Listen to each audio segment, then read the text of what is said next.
All right, I got a very exciting video for you today. First thing off is that I am 45 today.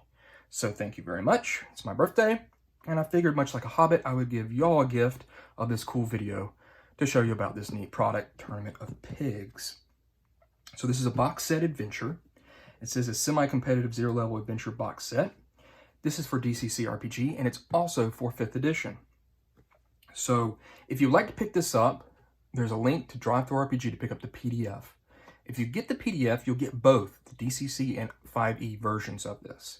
There'll also be a link to where you can buy the box set, and there you'll choose which one you want, either DCC or 5e. So the next thing to say is that I'm going to spoil the hell out of this box set. So don't watch this if you may pick it up.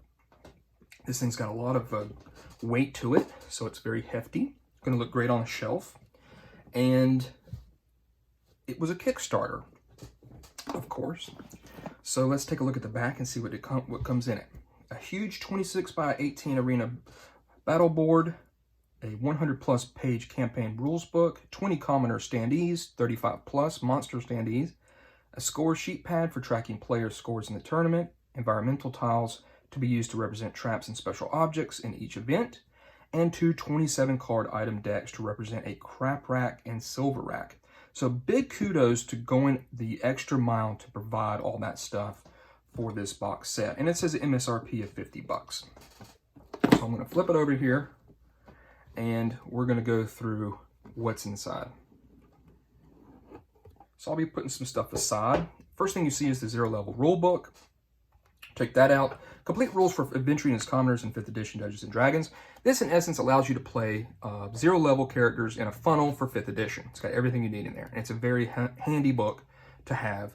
And you could use this for any other thing you want to be able to convert, 5th edition zero-level characters, DCC, and just have that neat ability to play zero-level 5th edition commoners. So we'll put that aside. There's the main book, but check out the sides of this box. It's got some cool art on all the sides. Very neat. I like that a lot. And now we have the main book, Tournament of Pigs. Again, this thing's very meaty. This is the DCC version, and I'm just going to put that aside. We'll go through it here in a second. We've got some Tournament of Pigs sticker sheets, as you can see here. A bunch of stickers for your trapper keeper or whatnot for when you go to school. Here's some stands for the standees. Here is that battle game board. And this is exactly the same size as a Blood Bowl game board. I'm not going to open it up all the way because every time I do, I seem to hit my camera. But it's pretty cool as it's going to open up quite large. So we'll put that aside here. Next, we've got all these cardboard cutouts of the different traps and items that are going to be that you're going to place on that board to represent the different traps and the scenarios you're going to come across. And then here's a bunch of standees of the creatures, and the commoners are in there as well. So we'll put that aside. We've got some bags to put some of the standees and stuff in. We've got the two pack of cards here for the crap rack and the silver rack. So you can see here it says crap rack in the back, and then there's the silver one. So that's pretty neat. You'll use those in the game, and I'll explain it to you. And then here you've got this score pad for your characters, and you're going to put stamps. You're going to write the event and put stamps on there. And I think you can order stamps from their website as well. Or you could just write on there or whatever. Draw, use your drawing skills that you've got to draw the what award or death or whatever it is that you got. So I'm just going to put this stuff back. And then we're going to talk about this main book right here. So, Tournament of Pigs. Here we go. Make sure I got it good in frame. Moving around a lot. So let's take a look. So I love this first thing you open up and it shows you the arena. And you can see there's the king and there's where the commoners, people sit, the audience. And here is where you're going to meet your doom or be basking in glory. So zero-level tournament adventure. You got your table of contents. You got some great art. I'll be discussing that, of course. And here is a Russ Nicholson, who is just amazing and always has been. And just look at that piece of art. It's fantastic. You always can tell Russ Nicholson just by looking at it, quick glance with all his little squigglies. He's just fantastic. I'm not going to get much into the background because there's not much background to it. In essence, these commoners get called out for a celebration that this town has. The king is a descendant from a long line of inbred nobility, and they have this huge tournament to pretty much kill people and have fun. That's the long story of it. And there's a little bit more, obviously, than that. So I'm kind of, just kind of hand waving through there. But great piece of art there. So what exactly do you do? So you've got your character creation. How many characters you're going to have? You have certain many players. I love these blocks here. They give you very good instructions that you can quickly go to for each one of the different events and read exactly what the event's about, or, really important information. It tells you about how to replenish characters, about using the gridded combat on the board, the structure of the tournament, scoring the tournament. So you're going to get 2 scores, pretty much. If you get a silver prize, each event has a way for you to get a silver prize. And you'll mark off right here like it shows here. Yes, you earned the silver prize. For each event that you get, you'll name it here on your pad. And then the stamp will say, oh, this guy died, but he didn't get the silver reward. So this would be 2 points. This would be 2 points. This would be 2 points. So you get 1 for the silver prize and 1 for surviving the event. And then, of course, there's death. And if you die, you bring in another character. And it's really by player. It's not by a character that goes and survives everything. It's more about how many players, the players and how many characters they used and how many events and silver prizes they got. So it's very neat there. And so these are stamps that I believe they have available on their website. So it says there again, it's tracking the character progress. You have survived, rest in peace. And here's the silver prize right here. So again, like I said, I'm going to be spoiling stuff. One thing that's very cool about this is this actually has some hidden hints on how to defeat some of the events that are going to take place in this this tournament. So then it tells you about how to determine a tournament winner, all well and good. And they tell you should probably go out, because they've played this a bunch, you should go out and actually buy a real trophy with a pig maybe on top of it and hand it out if you're going to run this at a convention or something like that, if you want it to be a big to-do, which I think that's fantastic. You've got a medallion there, you've got a trophy there. I think that's fantastic. It's just a great way to do it. So it tells you a little bit about, where the king's sitting, where people are, the royal box, there's elevators with barrels, and some dungeon access to some of where the bad stuff is. And it's going to break down some of the characters like the arena guards and the royal guards. Royal guards are watching over the king, and the arena guards are throughout the arena to make sure that the tournament goes on. And they talk about ways that, if you want to try to interact with them or do something with them. But lots of times, these guys are just going to try to kill you. If you try to break the rules of the tournament, these guys are there to murder you with these longbows. These guys will also attack you as well. So it's going to be difficult in order to sway these guys to help you if that's what your player wants to do. So these are the laws that you have to follow, and you'll get a white or black penalty. White means you're not doing something right, and black means you die. So it explains there, no magic, if you're chosen, blah, yeah. Great piece of art here. I like that. A lot of great artists that are in this book. And some I've never seen who've done a great job. So this is the king, Octor Malarton, and this is Durandaro Falazar. He is the Mad King Sage who's created all the events. And this is Mixerlint Mintbottom, the announcer who announces each new event as well as each new contestant. And there's a little bit of information for them both. Now, there's one thing. This is a very big book. It's very nice looking. There is some white spaces like this. But overall, I don't think it takes away from it too much. It's easy to read because of its size and the great presentation that you'll see. So it tells you about the tournament beginning. Everybody has a little token. Their blood's put on it. Every single commoner gets pricked. And all these tokens go into this orb here, which then Falazar then picks out the people who are going to be the contestants. So right in the beginning, you can try to grab something off the crap rack. You're going to lay out all those cards. And there, if you don't have those cards, if you just get the PDF or something, you can print those off, or you can roll them up randomly. And there's stuff in the back for that. So you've got all your cards laid out. And your players are immediately going to have to just kind of grab. It's a free-for-all, grab what you can from the crap rack. And that's going to help your character. It's a first come, first serve. And many of the cards have a flip condition once they're acquired. So if you acquire them, you flip it, and then if it's a weapon, obviously, it does damage. But some other things might have different requirements in order for you to flip that card, thus explaining what it is that you exactly picked up. So the crap rack is crappy but cool. So there you are, there's them. And then you've got the silver rack. In the silver rack, you get to choose something from it when you get a silver prize. So that's very neat. And this guy here, Alu, he is watching over the silver rack in case you try to steal something. So there's always someone watching over you to make sure you play the game somewhat correctly. If not, you meet an end, which is usually your defeat. So you've got this, picking the first event. You've got this cool wheel here. And this is like a demonic hand. And while there is no like actual spinner, which would have been cool in the box set, like a little cardboard spinner with this on it, you can have the players choose, and it has all the names of all 12 games, so it's 12 events. You can pick whichever, just by the names, bonfire boxes. Maybe they don't, they're not gonna know exactly what that means. Or you can roll a D12, or the judge can pick. So that's pretty cool. And then it shows about how Mixerlint, tells about what the game is. And then you're gonna go into, and this is most of the section of this book, is each one of the events. So we'll start with the first one, boxes. This is 3 boxes. And in order to get the silver prize, whoever opens a box earns a silver prize. So there's 3 boxes. 3 boxes are presented to the characters. 1 contains a valuable weapon, 1 contains an expired chicken, and 1 contains a deadly Medusa. So they're going to have to choose which box they want to open.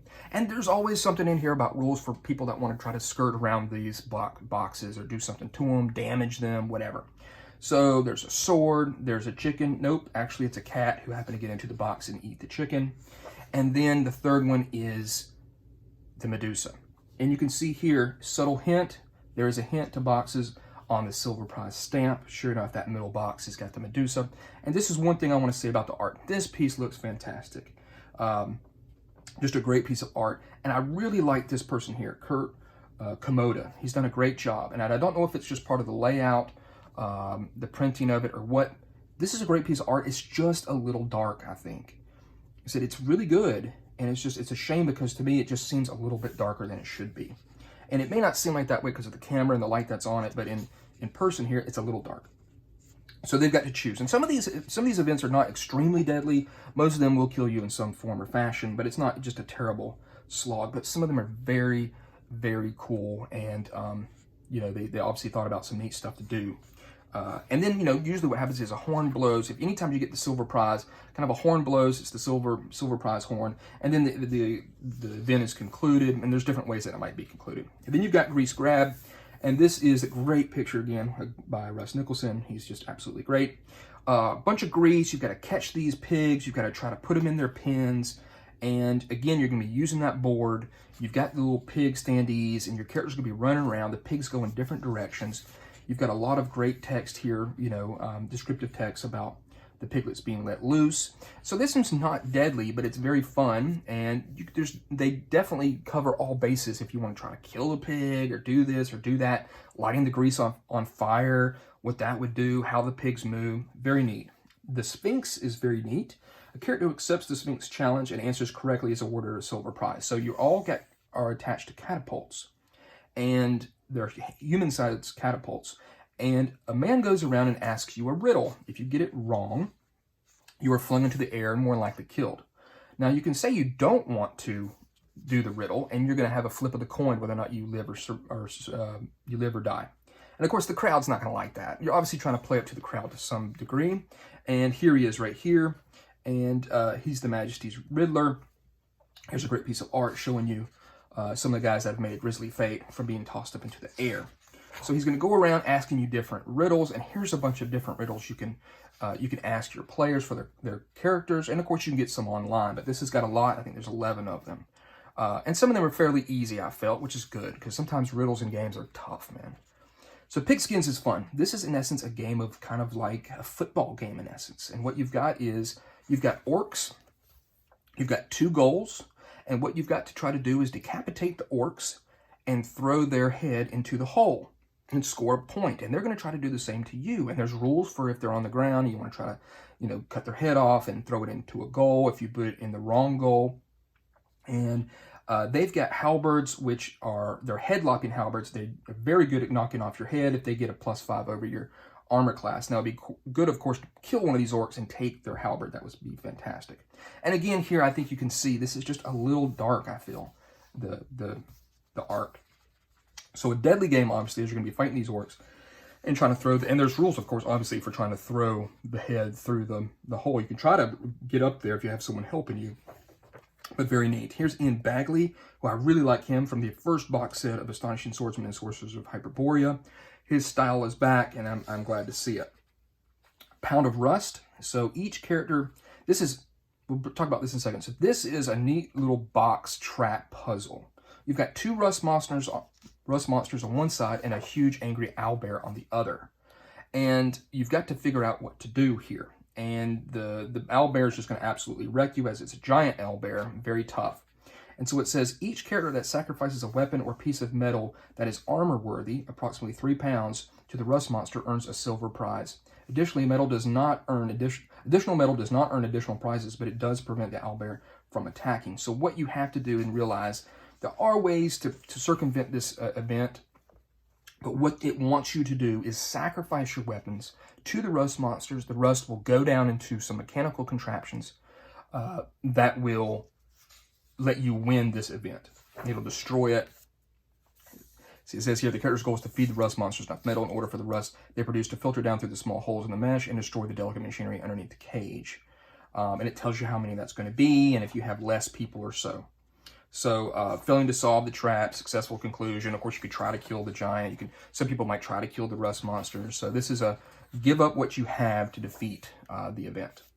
Fairy Fire says, a character earns a silver prize by taking a corpse of a fairy and depositing it in the grave digger's burlap sack. So you've got these ghoul fairies, that are flying around. They come out of this big cage here, and they're going to paralyze you, which is not good because they're ghoul fairies.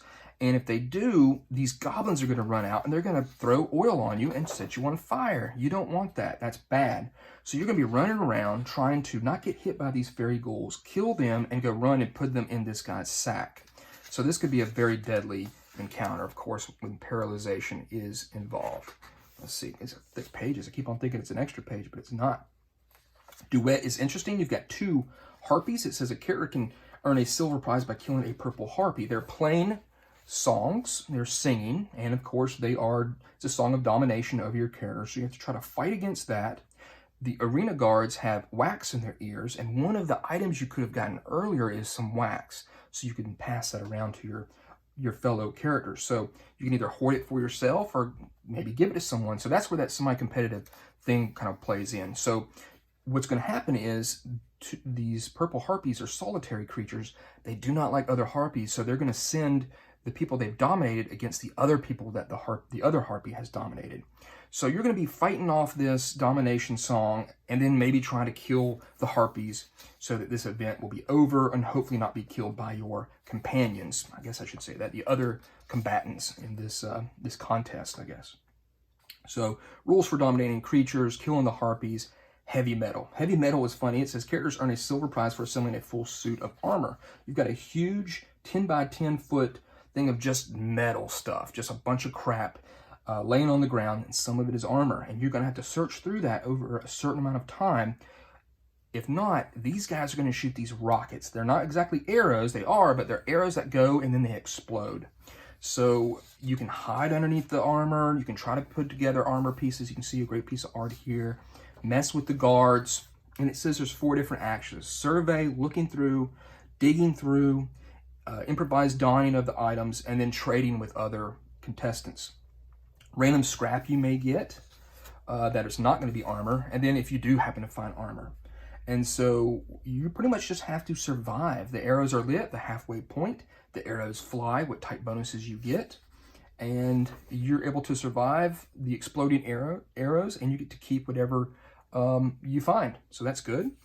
Etten race. The characters are tied together in pairs via leather belts. Their task is to escape a greased corridor before a bulbous abomination consumes them. The first group of characters to make it up the ladder at the end of the race earns a prize. So this is kind of like a 3-leg race where you're all tied together. You're in this trench. There's grease everywhere.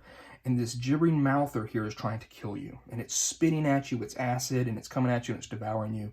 So you're making hampered rolls with your other players that you're tied to as you try to make it to the end of this this trench run, if you wish. Great piece of art right there by Chris Arnson. Just awesome. So again, great piece of art, a little dark in my opinion. So there's the race, there's the exit, different ways you may be able to get out of it. Very cool. Here is 8. The 8-bladed device is deployed. Now this one is very interesting. So you've got these 8 blades, and at the end of each of the blades is a chest. And the chest has a like a seal on it of an octopus. Here, again by Ian Bagley, so you can see there's the chest. You've got this throne, and whenever you go and sit on the throne, there's a hole at the bottom of this big globe. And these octopus are inside there, and they fall down on your head. They've been given a giant strength potion. And you can see here, this guy's got one on his head, and it's going to hamper you. They're very tough to get off, and there's the chest. And of course, guess what? That big these spinning blades, this is all moving. So the throne is moving, everything's moving. You've got to walk out to try to open up these chests, okay? You can see this person's got an octopus on their head. So they slither out of there. I just think it's genius. It's very interesting with the octopus on their heads like that, and a great piece of art there by Matt Sutton. So each of the different blades have different things inside them, and what they have is traps. There's 8 of them, but 7 of them have traps, and that's detrimental. And of course, if you fall off, those blades might come around and cut you. You can try to get back on the blades, make it back to the throne where the octopus falls back on your head, and you repeat the thing until you get to the way out. And again, this is where there is a hint on the silver prize, as this tentacle here has a star denoting that that's the one that is going to be the good chest. And again, a little dark art. Pieces of cake. The contestants are broken into teams and are tasked in gathering ingredients to bake a cake for the king himself. So this is very neat. You can see there's the oven, and there's different little places. There's a log, and there's a cow. So what you've got to do is you've got to run to the different, get into groups or teams or stay together, and you're going to go to these different areas to get honey. Well, the honey there's bees there. Maybe you got some sort of beekeeping gear from before, from playing one of the other events that might help you against these bees, and it's full of honey, and you're trying to get certain amount of honey out of the log. Some of your characters' backgrounds might help you with this if they're cooks or farmers and stuff, so that's very helpful. This Gouda here, this cow, is guarding over a bunch of butter, and she's a little bit hard to get to because she will try to kick you. The chickens will try to peck you as you get their eggs. The flour's in this cart, but there's a very mean goblin that's inside it trying to kill you. And then you've got to assemble the cake, and it's got to please the king with a hearty belch will denote who won this event. So it's gonna be on a point scale, and it's gonna tell you exactly what the recipe is. And there'll be some hints and stuff, and of course with your character making intelligence checks on what they need to do and how to correctly assemble the cake. So here he is tasting it.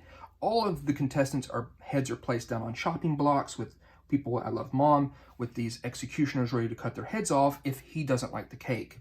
So it's either he's got his thumb out, thumb up, or thumbs down. If you get a thumbs down, you're killed. And if you get a thumbs up, you're okay. If you get the belch, then you win. And here's the different ways to score, different ingredients, getting the right things together, whisking the eggs, and stuff like that. It's going to help some of those characters that have, this, I'm a cook, I'm a whatever. It doesn't really come up much in adventuring, but it can here. So, and here's cool thing. Here's the actual recipe for a cake that you can make when you run this event. And of course, there's also some rules in there in case you want to try to poison the cake to try to kill the king. Bonfire is interesting. You've got a water elemental, and it says a silver prize is awarded to any contestant holding the enchanted box as the water elemental moves through a fire. You've got a box that's almost indestructible. You've got these 4 bonfires, and you're trying to lure this water elemental through them in order to kill it. A lot of the people in the stands throw a bunch of wood down there to start it up, and then they create these big bonfires. And there's the box. So you're going to be passing the box, throwing it, and trying to lure this water elemental who will kill you very easily if it gets a hold of you. So it's another one of these kind of keep away running events. And that's the end of the 12 events there. It tells you how to conclude the event, determining the winner, such as how you do the points, resolving ties. And then for certain places, 4th and below, they get 30 gold. 3rd, they get the Bracelet of the Hog. 2nd, they get 100 gold and the Goblet of Endless Grease. And the 1st place gets 500 gold and the Ham Crown. And these are magical items that they can then take on for when they become first level.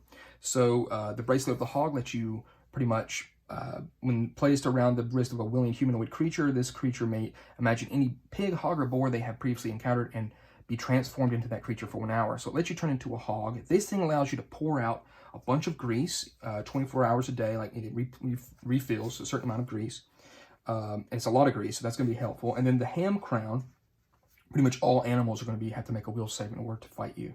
I'm not exactly sure which one of these I actually like. I think I really like the Goblet of Endless Grease. I can think a lot more uses for that. Being a pig wouldn't be bad either, to be able to kind of sneak around and listen to stuff. And then you've got the player handouts if you don't have the box set. So it's got the tracking sheets, it's got the wheel to decide which event it's going to be, the silver prize to show your players, and then it's going to be the optional, if you don't have the cards, you can make a roll for the crap rack, and you can have a roll for the silver rack as well for the good items. And then here's the cards if you wanted to print those out if you didn't have the box set, with their various flip after things, like such as flip after hitting a creature, flip after acquiring, and things like that. Flip after hitting, again, a lot of them are obviously weapons are going to be, find out what it is, kind of what it does after you hit somebody. And this one says flip if you decide to slam a stick into the ground. So some things you're going to have to kind of fiddle around with to figure out exactly what they do. And it keeps on going there. And so here's Regicide. This is if you want to try to kill, at the end, you're going to be able to get real close to the king as you're rewarded. If you just try to kill him, you find out that he made a pact with Hazor, a pig demon, who's going to explode from his body, and you're going to and everybody's going to go crazy, and you might try to kill him. He's going to probably try to kill you. So it's kind of like a defense mechanism for this King Octor Malartin. So there's that. And again, cool piece of art. I think it's a little dark. And then here's the back with thanks and stuff. So there it is. Tournament of Pigs. I know this one's been long. There's a lot to talk about. It's a very cool box set. I'm going to put it back here so you can see. Put this under here. It's just neat that this thing was actually created. I mean, you don't see much stuff like this very often. And so it's of good quality. I did notice some errors in the book. They may have been caught for the PDF, I'm not sure. Just some spelling issues and some spots where maybe some of the writing got a little bit cut off from the picture when it was when it was laid out. But nothing detrimental at all. Just like I said, very, very small little some typos and stuff, and they might be fixed for the PDF. So there it is, Tournament of Pigs. Very cool box I wanted to show you guys. Again, you can get it for DCC and 5th edition. Links in the description. Just a really cool box set. So I would love to play this. I think this would be a great way to introduce people to kind of the funnel mentality, especially if you play DCC. And now you can try that with 5th edition with the book that it has as well to help you out. So check it out. Link in the description. Hope you've enjoyed this video. Thanks for sticking in there for so long. Please like and subscribe. You know that whole deal. Be nice to have 1,000 subscribers by the end of the year. So if you know anybody that might like this channel, let them know about it. Share it anywhere you want. And if you have something you want me to take a look at, contact me in the email there, and we'll see if we can do a video about it. So there it is. I've got some more stuff coming up, and thanks a lot. I appreciate it.